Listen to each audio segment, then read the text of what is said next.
Hi guys, in this video I'm going to share some books, some online resources, and just some other things that helped me earlier on in my homeschool journey. Some I discovered along the way that were helpful during times when I couldn't homeschool like I wanted to, whether because we were dealing with an illness or we were moving or something like that, right? And I hope that something would be helpful to somebody else, all right? Now, two people would not homeschool the same way, so something may work for me and it may not work the same way for you, but I do hope that something in here will be helpful. All right. Now, the first thing that I wanted to say is that as a homeschool parent, and I wish that I knew this starting off, the first thing is you being in a place or in a mindset where you are truly ready to take on the journey of homeschooling, right? Homeschooling is not easy. It can be very rewarding, but it is not easy. And I did not start off with the mindset where I was at peace with even homeschooling, far less having my heart and mind in a place, and as a Christian settled with the Lord, where I was able to regulate myself, and what I mean by that is when I feel myself being overwhelmed or stressed out, knowing when to, so to speak, like close my eye gates and, not taking everything, and allow my mind and my spirit to kind of calm down, pay attention to what it is I am trying to do and what it is I think the Lord is putting on my heart before I, open myself back up. All right. But I think that is important. So first thing is that, I think that, if you're a Christian, you definitely want to spend some time in your word and ask the Lord to bring peace to you and your homeschool, your family, and, as you, because you're going to need it. You're going to need it. All right. Another thing that I would recommend after that is this book, Teaching from Rest, by Sarah Mackenzie. I like it because it's an easy read, and I don't think you need anything else, stressful to put on your plate, because you're going to have a lot of reading to do. But I do like this. I have a whole set of notes in here. I do like this. I think I got this only in 2018, right? So this is something that I would recommend as well. All the books and everything that I might point out here, I want to say that if it is you live close enough to your local library, now looking back, there's so many things that I bought that I wished that I had checked out at my local library. Now, there was a period where we wasn't living as close to our library, and then of course you have to take into consideration if you have a library that charges fees or not. Actually, I just mentioned in a video recently, I now found out that my library, and it's not because I'm going to take advantage of it, but my library actually don't charge fees, which is a blessing. And they were actually encouraging us to continue, like let the kids, use the books before we bring them back and don't feel rushed.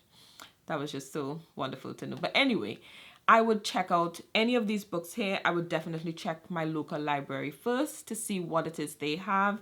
And even if it is you want to get it for yourself, get the book and look at it, and decide if if it's something that you will actually use before you actually, spend your coins. Just wanted to suggest that. But anyway, this Teaching from Rest, you can get this on Amazon. It's a little bit pricey, but you could also check out like thrift books online or Ace Books, things like that. All right, to see if you can get it. All right. As I mentioned, thrift stores or thrift shopping.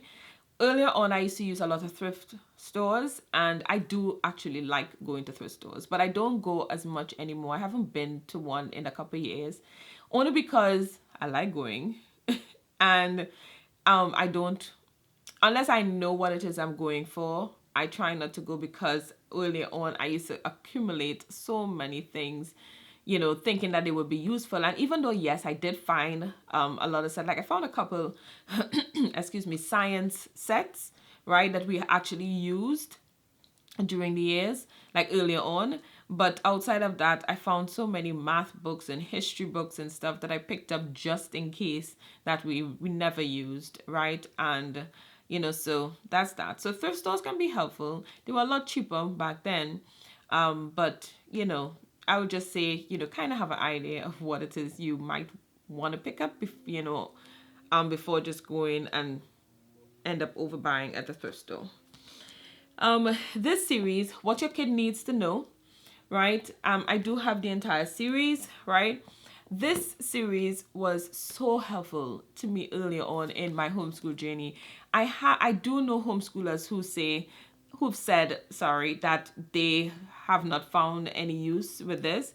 But for me, where I was starting off and having no idea of what it is in this school system in America I should be teaching my kid, according to grade, this was an extremely helpful guide, because I did not have someone that I could have sat down with and, would have been able to get that information. Because even though, yes, my husband, he went to school here, but even myself, if I was to think about back home, I can't remember everything that I learned, by grade. Somebody who is more, involved, doing it like a parent who'd been homeschooling or a teacher or something. I did not have that I could have, turned to even when I tried, right? So this was very, very helpful. And I would always recommend this series. I used this for history all the way up into the 3rd and 4th grade. I used to read from this with my two younger kids. I just stopped because I got tired of it because I was using it for so long, right? But I am not against using it because I have, up to the 6th grade, or against, using it. But we have not been using it for the last 2 years, all right? But that was very, very helpful earlier on in my journey, and I like the fact that they're pretty inexpensive. The most expensive one is this one, the kindergarten one. I think it's $15.99. All the others are between $11.99 or so. All right. So that series, very helpful. Another book that was very helpful to me is This Well-Trained Mind by Susan Wise Bauer. Once I, wanted to start picking out, math curriculum, language arts, social studies, and these different things, this was helpful in, guiding me as to what type of, style or type of books I wanted to look into. This was one of the books that was helpful. Now, there is also this Books to Build On, and I do own this as well, which is very similar to this. However, I found myself using this one a lot, but this one is cheaper. This one you can find for $16. This one right today is $30, right? But this worked out well because I did end up using quite a few things from The Well-Trained Mind, so that worked out well for me, right? But I really like this book. This you can even get a few tips all the way up to 12th grade. Now, it's not going to give you an exhaustive curriculum for high school, but there are some areas that it touches on all the way up into high school. All right. So I really like this book. All right. Again, or especially something like this, if you should be able to find this at your local library to see if it is something that you want to get. All right. Earlier on for teaching, when they were in preschool, my eldest, when she was in preschool and the beginning of kindergarten, I actually put together some stuff and got her reading. And I actually have an old video up that I would link, with how I was able to get her started on her reading journey. And then I found this, and I use this with all of them, right? Before we got the All About Reading program. And this will have them reading according to this, at a solid 2nd grade level. And I would agree, because my kids were, able to read, simple, basic books once they finished this. All right.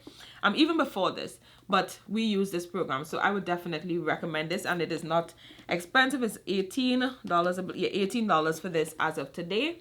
This is a very good, starting reading program, right? If you wanted something before I get to that binder, I should have touched on this after the Well-Trained Mind. But anyway, this book by Kathy Duffy, 102 top picks, sorry, is another book that was helpful in helping me to know what type of curriculum I wanted to go with. Did I want to go with something that I was more that required me to be involved in it, something that they can do on their own, if it's, considered mastery, all that kind of information you can find in here, or you can check out her website absolutely free, right? But I like to have the actual hard copy, so I've owned this for quite a few years, and I reference this ever so often, even up to today. All right, so this is definitely a keepsake. These two I use, I still reference today. All right, another reference book is this, the Core Knowledge Sequence. Now, I got this when my eldest had just started middle school. That's when I discovered this, right? It has like 2 sides to it. All right. It's a little bit weird because you have to flip it to get, anyway. It goes up to K8, and this was helpful during the middle school years because, as I said, my eldest was already in middle school when I discovered this. And how this helped me is because I've always had the mindset of, at a minimum, I want to make sure that I am at least making sure that they cover what it is kids in public school are covering. Not that that is my, ceiling, but I want to make sure at a minimum that they are getting that done. And I was able to look through this and see what it is she had done up to that point, and if there was, like any gaps that I wanted to, I remember, there, I think it was certain like basic Latin and certain phrases, right? Not just Latin, but just certain phrases. That was one area that I could remember us going back and be like, oh, I need to, kind of fill her in that area. All right. But anyway, that's how this was helpful. All right. So I found this in middle school, and that's how I use this to kind of, check and make sure that, that they are covering what it is they're supposed to, at least a good portion of what they're supposed to be covering, by grade. All right. Now, of course, all kids are different and they learn differently. So it may not apply the exact same way for every single child, especially if you have, a child that has any form of learning challenges, because I do have one child like that. So you will have to keep that in mind, that, it's not a straight line for every child, but as a whole, these things can still be helpful. All right. If it is you are picking up homeschooling in the middle grades, this Big Fat Notebook series. Now, when it comes, I do have most of them. When it comes to the history, you may have to have a conversation about how they reference, certain things, especially if you're a Christian. But as a guide, again, I do like the Big Fat Notebook series. I actually am using this for social studies, American history, with my 4th and my 6th grader right now. We're using it as a guide. All right. So I do like the Big Fat Notebook series, and I just sit down and have a conversation with them. And like I've said to my kids on so many occasions, when it comes to history, but everything outside of the Bible, you do need to have different, you want to reference different books. Not one book is not going to give you all of the information, and you need to check multiple sources to kind of see, kind of find an idea of where right or more right is, if that makes sense. All right. So, but I do like the Big Fat Notebook series, especially if it is they are starting. Okay, I am sorry about that. I don't know why Siri is talking in the middle of my video. All right, so the Big Fat Notebook series. All right. Okay, now this here is a spelling binder that I had put together very earlier on our journey. And what it is I have a lot of Dolch sight words. So like if it is you wanted to make sure that they are exposed to, all the words, so to speak, that children should know at by grade. You don't need like a particular spelling curriculum. Now we do have all about spelling, but as I said, I got a lot of, I don't think I said this, but what happened is that earlier on, probably a little bit too early, I got a lot of very heavy curriculum, all about spelling, all about reading, history of the world. What else? This not the history, but story of the world. Just a whole lot of heavy curriculum, Matthew C. But Matthew C is not really heavy. We like Matthew C, right? But and with the exception of, story of the world, we still use all of them, right? I do still, well, not this year, but we have used the readers for story of the world, further on. And I do have the tapes that I sporadically might just put on in the background. But looking back, I would not have started with those heavy curriculums as early as I did, right? Even though, we do like all about reading, all about spelling, Matthew C, they have so many parts to them. I just think that, starting off with something simpler, especially like in first grade and kindergarten, would have been better. But, it is what it is. Right? So the dual sight words, so this spelling binder I had put together, I can't even tell you, like it was a very long time ago, right? And what it has in here is all, and I'll do a B-roll so you can see it, all the dual sight words, which goes all the way to, I think it's 3rd grade. Then it has a list of nouns, very simple. Then I have spelling words, my master words. Listen, this is from K-12 Reader, right? And it has it for all the grades up to, I believe it's the 6th grade or the 5th grade, sorry, right? Then I also have all the fry words, and that is also from K-12. Now there was a point, and there's this high school spelling master list. Now this spelling high school master list, I have not used it with my eldest because she is, I don't need to use it with her, but it is, I'm foreseeing that I may need to use it with one of my kids moving forward as an alternative to what it is I used with my eldest, because that's not going to work for her. So I have it in here. So my point is that it has spelling words all the way up to high school, where you can use that as opposed to getting like a specific curriculum. All right. So anyway, so if it is what at one point I was actually having them spell the words, and then it progressed to me just going through the list of words with them to make sure that they could actually say it. All right, so that at least they were exposed to words at that particular grade. All right, so that's something for spelling. Now for writing, when my kids were younger, I just got them a notebook with a pencil, and I used to have them just free write. They would just write whatever just came to their mind. I would have them write, and it's funny because now my 4th and my 6th grade, I get quite a chuckle reading some of their old writings, and now that they have they've been really improving recently. I shared in a video recently that the oh gosh, this building writing skills book that we're using in conjunction with the classical quills that we're doing, but that building writing skills have been very helpful in helping them to get their writing in a logical order. But anyway, when my kids were younger, I would just give them a notebook and just have them write, not really check. I used to check a little bit for grammar, but then I stopped, because I realized that it was, I don't know how I realized it, but I just realized that it would have been better to just let them write. And that was before we started the Writing with Ease program, right? So earlier on, they don't even need a writing curriculum, probably all the way up into 1st grade. Definitely preschool and kindergarten, they don't need any curriculum. They just need to write, okay?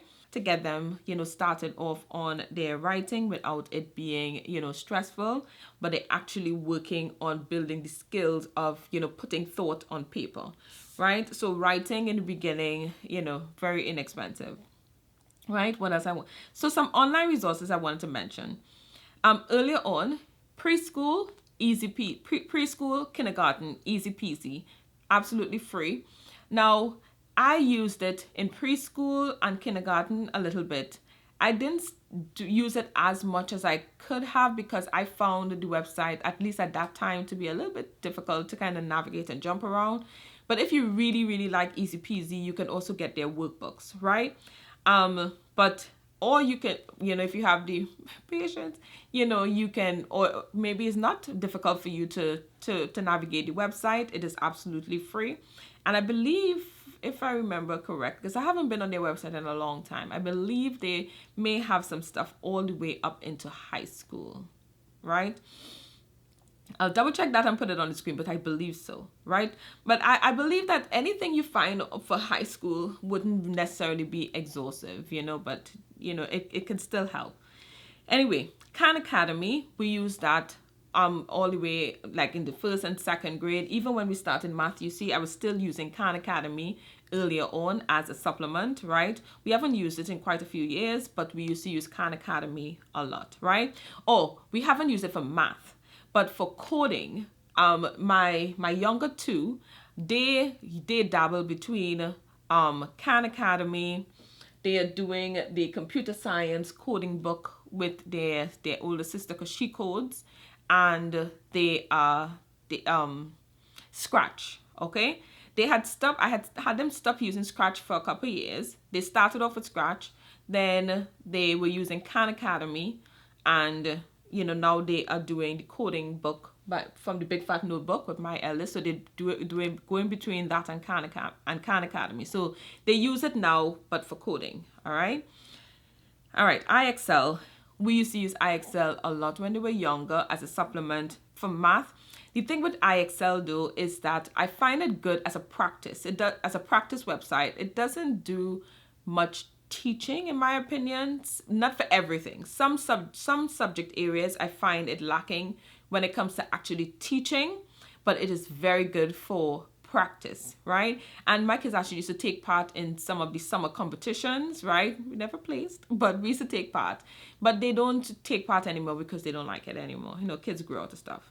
Time for Learning. We actually still use Time for Learning as a supplement. We've been using it I got this, I would believe, when my eldest was in the 3rd or 4th grade. That's when we had a serious illness to deal with, and I could not homeschool the way that I wanted to. And I had just bought all our curriculum, and I barely used any, like actual, we used some of it, but not a lot because it was just such a stressful time. So Time for Learning during that year was extremely helpful. It kept us going. The thing with Time for Learning though, it does teach. I, however, will not use Time for Learning as my full homeschool curriculum, because I have all my kids learn differently. I have a child who, if you put anything in front of her, you don't even have to be watching at her. She will do what she needs to do. But I have some of my other kids, I have to be there and I have to be watching what it is they're doing for them to get it done. And that being said, I think Time for Learning, if it is you are sitting down and you're able to walk with them, and to a certain extent, like actually sit down in front of them and guide them through, I think that it can work, and you put in some supplements. But to put a child in front of it and, they just do it, especially when they're younger, I wouldn't necessarily suggest it based on my experience. But it is definitely a good supplement. I don't check in, even though we use it as a supplement today.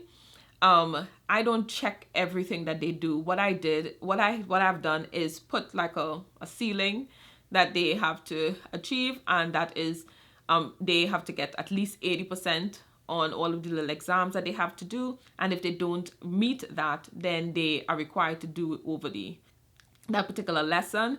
That way I at least feel that they're getting something from it.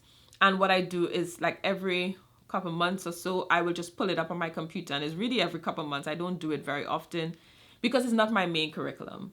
And I would just kind of brisk through, not everything, but just brisk through and make sure that they're getting the percentages that I set for them. And then that way I kind of know that they're getting something from it. I use it on a Friday. So on a Friday, I have hair day with them, and it's a, pretty long day, having to wash and cane roll their hair. So that's why we still use it as a supplement on a Friday. All right. So anyway, for my eldest, she don't really use it that much, because I find I was considering their speech program, because I was looking for something for speech for her. And I don't know, for their social sciences and stuff, I think that you have to be careful. Yeah, you really need to, there might be some things that they think it's appropriate and your high schooler is ready to be exposed to, and you need to just kind of make sure that you are in line with that, you know.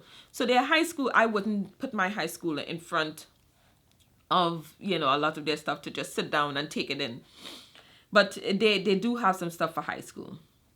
All right, YouTube. We've used YouTube all throughout the years. You know, we all on YouTube. So, you know, I still use YouTube a lot for science and social studies with my 4th and my 6th grader to, you know, break up all the reading that I do with the curriculums that we're using. You know, I like to put in videos in there because they both, you know, learn visually in a way. All right.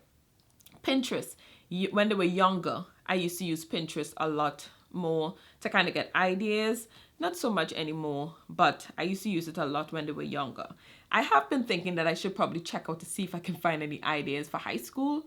But I haven't been, you know, I've been kind of doing my my own thing. But Pinterest is a good one. And then Teachers Pay Teachers. In middle school, I actually tried to use Teachers Pay Teachers a lot to try to find literature guides and stuff, and it became so overwhelming. But that's an idea. You know, you can find a lot of things on Teachers Pay Teachers, especially for social studies, right? I know for all the different areas, but for social studies, right? What else I want to touch on? Thing that kind of covers most of it. When it comes to books, if it is you, 1 second. Now, I almost forgot this. This was an area that was a little bit troublesome for me at a certain point. And that was what type of books they should be reading by grade. The Read Aloud Handbook can be very helpful in that area to just kind of get ideas, right? And then, of course, as you go, if you can go to a library, then you will find, you know, the different sections, and they kind of tell you, well, some libraries, at least ours is, where it kind of gives you an idea of like this book for these type of books for the very young kids, the middle kids, and the older kids, right? And as you get more familiar, then you can decide, okay, what type of books you are okay with your kids reading or not, because then that's a whole different topic. All right. So when it comes to books to read, you know, something like this. And what I started doing a couple of years ago is that I would let my kids go to the library, find books, and then I would buy them the book if it's something that they would actually read, because there was a point where I was just buying them you know, storybooks that they were interested in, and even that we ended up with a whole lot of books that they read and they didn't like, and I wish that we didn't buy it. But then, you know, as I started doing this, they have a few books now that I bought that they've read over and over and over. So that's how I purchase them actual readers now. I don't just buy it anymore. I have them get it at the library first, and then I'll buy it. All right, and then a general workbook. I don't know how I forgot that. All right, so we used the Brain Quest series for a very long time. I only stopped using it about 2 years ago because I was using so many supplements within the language arts for my 4th and my 6th grader. Well, at the time they were probably 2nd and 4th grader, somewhere around there, to kind of get them up in the language arts area. So it just became a lot. So I stopped using it. But this year I actually got them a general workbook, you know, halfway through the year, the complete comprehensive curriculum. It was between that and the complete curriculum, and because they didn't want to go back with BrainQuest, which I understand they've been using it for so long. But I went to the comprehensive curriculum because I found the complete curriculum had a lot more multiple choice in it, and plus it was much bigger, which, and you know, I just felt that because it's not their main curriculum, it probably would be a little bit intimidating with it being, you know, like 2 or 3 times the size of the comprehensive curriculum anyway. But it was more so because it had more multiple choice than the comprehensive curriculum anyway. Well, that kind of covers, you know, a lot of the things that has been very helpful to us. I'm sure I'm probably forgetting a few things here and there, but I do hope that something in this video might be helpful. It turned out a lot longer than I would have expected. Anyway, thank you so much for watching, and I will talk to you in another video. Bye.